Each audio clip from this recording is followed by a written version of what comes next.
शादी के बाद लड़कियां अपने पति के पास अपने बेडरूम में सोती है, सास के पास कौन सोता है? मैंने कहा ना मेरा मन कर रहा है इसलिए मैं मम्मी जी के पास सोने जा रही हूँ। अरे रजनी, मेरी बात तो सुनो यार। मेरा भी तो मन करता है ना तुमसे प्यार करने का, तुम्हारे साथ रहने का। ऑफिस से थका हारा आया हूँ और तुम मम्मी जी के पास सोने जा रही हो।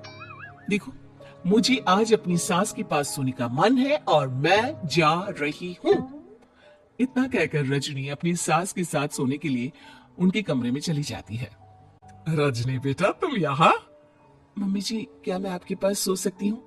हाँ हाँ बेटा, क्यों नहीं क्यों नहीं, बिल्कुल सो सकती हो।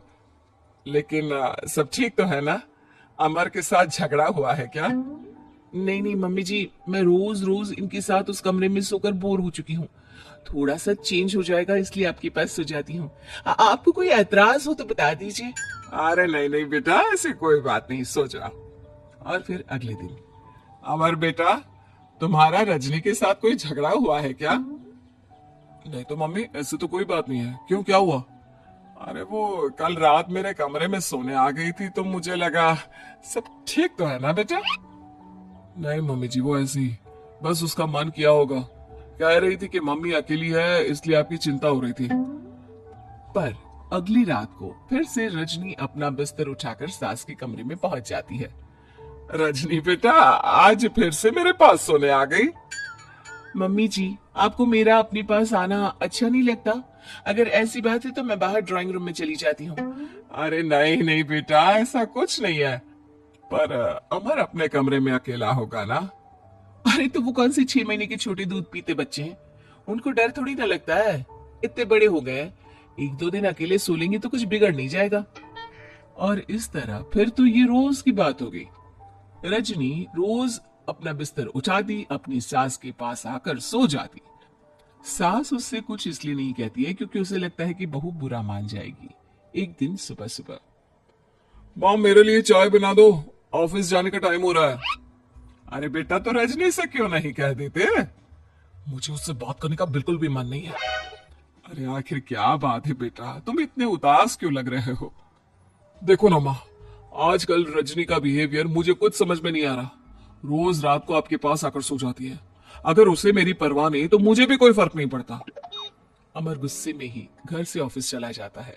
ये देखकर सास बहुत दुखी हो जाती है। और फिर अगले दिन, मम्मी जी, मैं आ गई आपके पास सोने।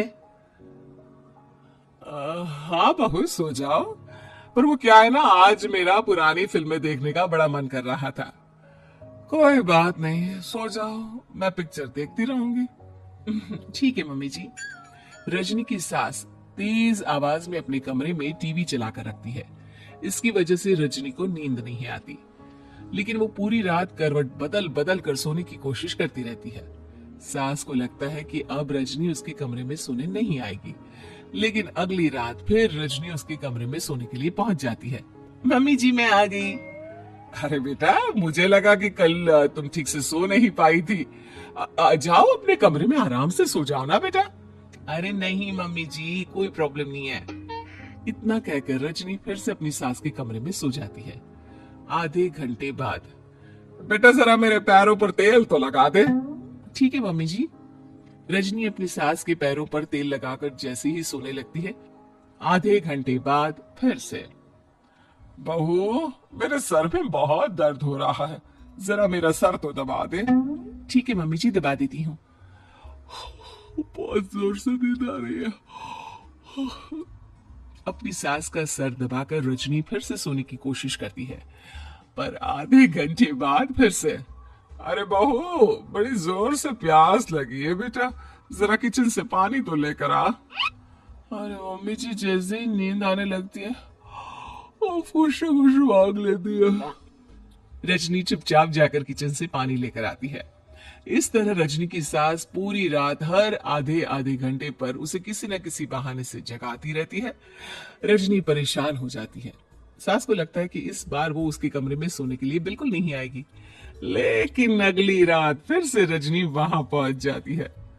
मम्मी जी, आज मैंने आपकी दवाई, पानी सब कुछ लाकर रख दिया है। अब आप प्लीज चुपचाप सो जाइएगा और मुझे भी सोने दीजिएगा। देखिए, 2 रातों से ना मैं सो ही नहीं पाई हूँ। अच्छा ठीक है बेटा, सो जा। थोड़ी देर के बाद रजनी की सास बहुत जोर जोर से खर्राटे लेना शुरू करती है। खर्राटे इतने तेज होते हैं कि रजनी के कानों में दर्द होने लगता है। हे भगवान, मम्मी जी को क्या हो गया है? क्या करूं, कहां जाऊं मैं? परेशान होकर रजनी वापस अपने कमरे में जाती है। रजनी, आज तो बहुत दिनों के बाद अपने बेडरूम में सोने आई हो। आ जाओ आ जाओ।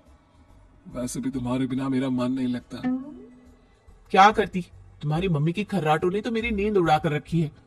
अब मुझे यहीं पर सोना पड़ेगा। अगली सुबह। अरे रजनी बेटा, रात को कहाँ चली गई थी? मैं तुम्हें कितना ढूंढ रही थी।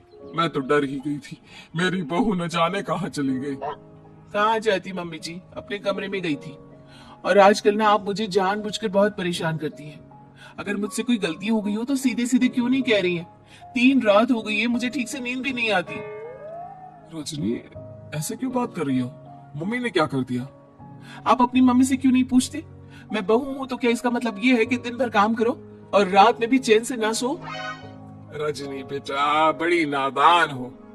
इसीलिए तो जानबूझकर मैं ये सब कर रही थी, ताकि तुम अपने पति के पास जाकर अपने बेडरूम में सो जाओ। शादी को सिर्फ 6 महीने हुए हैं और तुमने मेरे कमरे में आकर सोना शुरू कर दिया।